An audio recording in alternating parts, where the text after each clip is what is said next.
애서가로 유명한 영화평론가 이동진님은 시간이 나면 꼭 욕조에 들어가서 책을 읽는다고 하죠. 그렇게 반신욕을 하면서 책을 읽으면 길게는 7, 8시간 몸이 퉁퉁 불어버릴 때까지 책을 읽기도 한다는데요. 책 읽는 걸 꽤나 좋아하면서도 막상 책을 읽으려고 앉으면 집중이 안 되고 엉덩이가 막 들썩들썩 하는 분들이 계실 거예요. 그건 이동진님의 욕조 같은 여러분만의 독서 루틴이 없어서일 수도 있습니다. 오늘은 한 번에 적어도 3, 4시간은 기본으로 책 앞에 앉아있게 되는 저의 독서 루틴에 대해 이야기해 보려고 합니다. 보시다 보면 난 앞으로 이렇게 책 읽어봐야겠다 하는 아이디어가 막 떠오르실 거예요.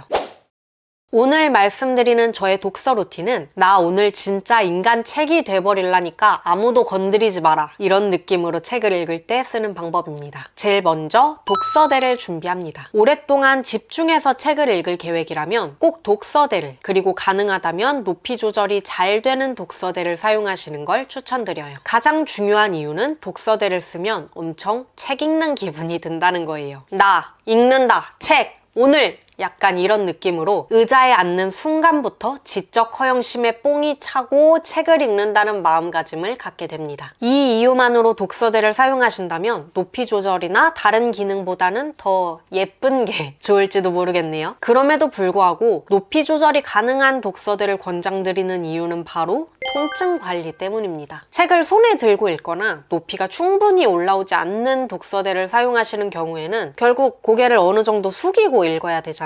그러다 보면 아무래도 목과 어깨에 통증이 생기게 됩니다. 그리고 한번 불편하거나 아프다는 생각이 들면 거기에 계속 신경을 쓰게 되죠. 우리가 어떤 한순간에 집중할 수 있는 능력은 한정되어 있기 때문에 통증의 주의력을 빼앗길수록 책에 몰입할 수 있는 정도는 점점 줄어들게 돼요. 그렇기 때문에 최대한 통증이 생기지 않고 바른 자세로 책을 읽을 수 있도록 높이 조절 독서대를 사용하고 있습니다. 그리고 사실 집중력뿐만이 아니라 장기적인 척추 건강을 생각해도 고개는 안 숙일수록 좋습니다. 지금 제가 척추 때문에 쓴 돈만 생각하면 아주 눈물이 철철 나는데, 여러분 진짜 어렸을 때부터, 안 아플 때부터 운동 열심히 하고 바른 자세로 앉으셔야 돼요. 독서대 위에 읽을 책을 올려놨다면 그 분야에 따라서 포스트잇이나 노트를 준비합니다. 챕터별로 요약이 필요한 책은 막 쓰는 노트를 옆에 두고 읽어요. 공부용 책, 그러니까 일하는 데 필요한 거나 경제, 투자 이런 쪽 책을 볼 때 주로 노트를 쓰고요. 습관이나 시간 관리처럼 구체적인 행동 가이드와 그 원리가 나오는 자기계발서를 볼 때도 노트를 쓰는 것 같아요. 전반적인 내용을 이해하고 기억하는 게 중요한 책들인 거죠. 책을 읽으면서 쓴 내용을 그대로 보관하지는 않아요. 읽다 보면 챕터별로 중복되는 내용도 있고 이 책에 나온 내용은 아니어도 함께 알아두거나 생각해볼 만한 내용을 덧붙이고 싶을 때가 많거든요. 나중에 보면 딱히 중요하지 않은 내용이었던 것도 있고요. 그래서 이 노트의 내용을 바탕으로 다시 책 전체를 정리해서 독서 기록을 남기고 있습니다. 그렇다 보니까 진짜 말 그대로 막 쓰는 노트예요. 하겠다고 사놓고 몇 페이지 쓰다가 버려둔 노트, 어디서 받은 노트, 왜 샀는지 모르겠는 이상한 노트. 독서 노트를 다 쓰고 나면 미련 없이 버릴 수 있어야 한다는 게 포인트입니다. 요약보다는 책을 읽으면서 떠오르는 내 생각이 더 중요할 것 같은 책들은 포스트잇을 사용합니다. 주로 심리학, 인문학, 정치, 사회, 역사 이런 분야의 책이라고 해야겠네요. 저는 생각나면 좀 구구절절 시시콜콜 기록해놔야 나중에 다시 봐도 금방 이해하는 편이거든요. 근데 그 책 자체에 메모를 해가면서 제 의식의 흐름을 따라가기엔 책 여백이 너무 좁더라고요. 그 좁은 공간에 뭘 적다 보면 기록해놔야 될 건 안 하고 쓸데없는 것만 쓰다가 종이가 끝나버리는 경우가 많았어요. 그렇다고 따로 노트에 쓰면 그 생각이 떠오른 맥락이 명확하지 않아서 좀 불편하더라고요. 그래서 아예 속 시원하게 포스트잇에 적어서 제가 생각이나 질문을 떠올린 그 문장, 그 부분에 바로 붙여두고 있습니다.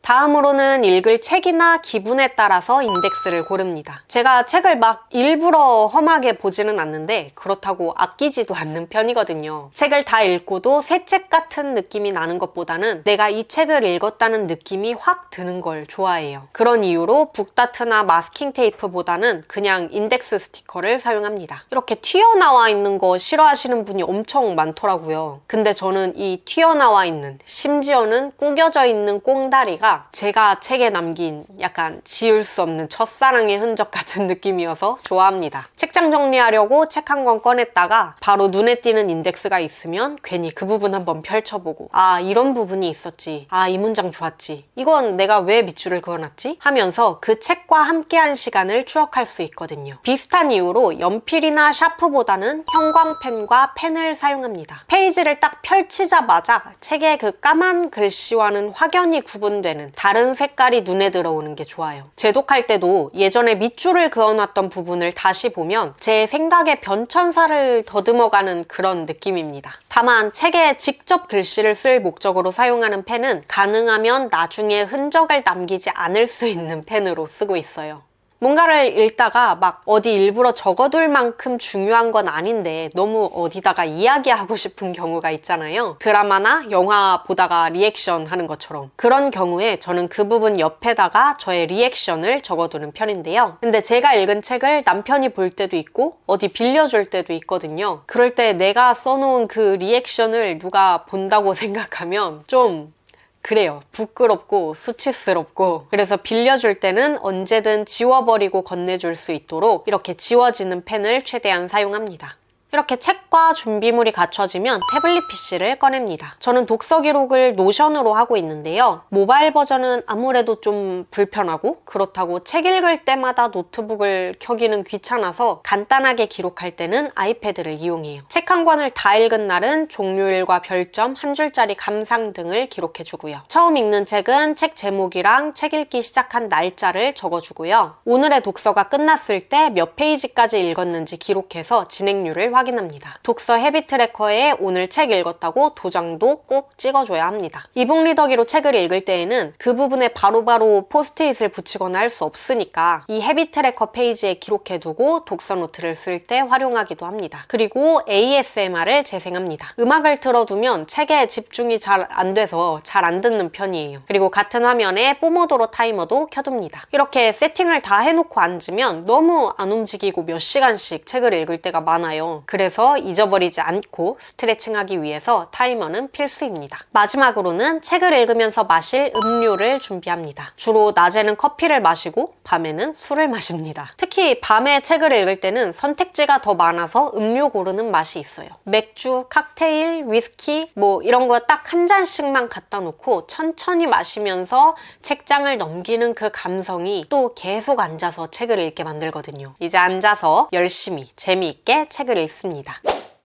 제가 인간 책이 되는 날의 독서 루틴은 여기까지입니다. 정말 별거 없죠. 사실 그냥 장황하게 말해서 그렇지 책이랑 음료만 가져오면 앉은 자리에서 그냥 슈슈슉 하나씩 꺼내놓으면 끝입니다. 별것도 없는데 뭐 루틴이라고 이름까지 붙이냐, 혹은 이렇게까지 해야 집중할 수 있는 거면 집중력에 문제 있는 거 아니냐 생각하실 수도 있을 것 같아요. 우선 저는 이대로 책을 읽지 않는 경우가 많습니다. 주로 소파에서 뒹굴거리면서 읽고요. 침대에 누워서 리모컨만 누르면서 이북 리더기로 읽을 때도 많습니다. 물론 책 안 읽을 때도 엄청 많습니다. 할 게 너무 많거든요. 하지만 정말 집중해서 잘 읽고 싶은 책들은 저처럼 별거 아니어도 나만의 루틴을 만들어서 읽는 걸 추천드려요. 스포츠 선수들이 자주 사용하는 응용심리학 기법 중에 프리 퍼포먼스 루틴이라는 게 있는데요. 테니스 선수들이 서브를 넣기 전에 공을 정확히 몇 번 바닥에 튕기는 것처럼 자기만의 어떤 특정한 동작을 하는 걸 보셨을 거예요. 이 다음에 내가 어떤 행동을 할 거라고 내 몸과 마음에 예고하는 의식 같은 거라고 생각하시면 되는데요. 이렇게 나를 준비시켜 놓은 상태에서는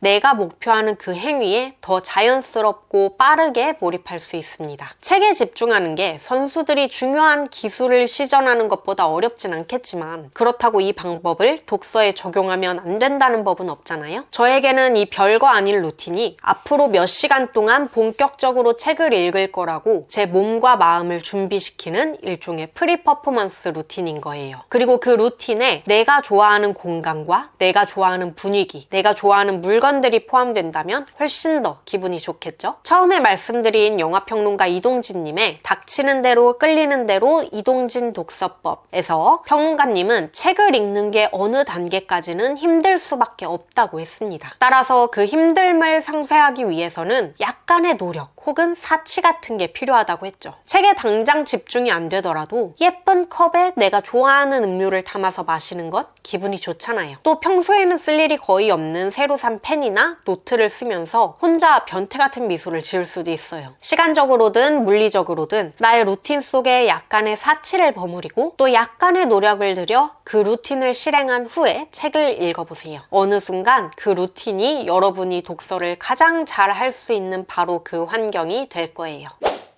설 전후로 집을 계속 비우다 보니까 저도 최근에는 오늘 말씀드린 루틴대로 책을 많이 못 읽었는데요. 촬영을 핑계로 오랜만에 다시 이렇게 독서대 펴고 분위기 딱 잡고 책 읽으니까 기분이 너무 좋고 행복하더라고요. 여러분도 자리 잡기만 해도 행복해지는 그런 공간을 찾으실 수 있었으면 좋겠습니다. 또 즐거움과 행복을 느끼면서 책을 읽을 수 있는 여러분만의 루틴도 만들어 보시면 좋을 것 같아요. 앞으로도 독서에 대한 다양한 이야기 그리고 또 다양한 책 추천이 궁금하시다면 구독과 좋아요 부탁드립니다. 저는 다음 주에 또 다른 책 이야기로 돌아올게요. 안녕.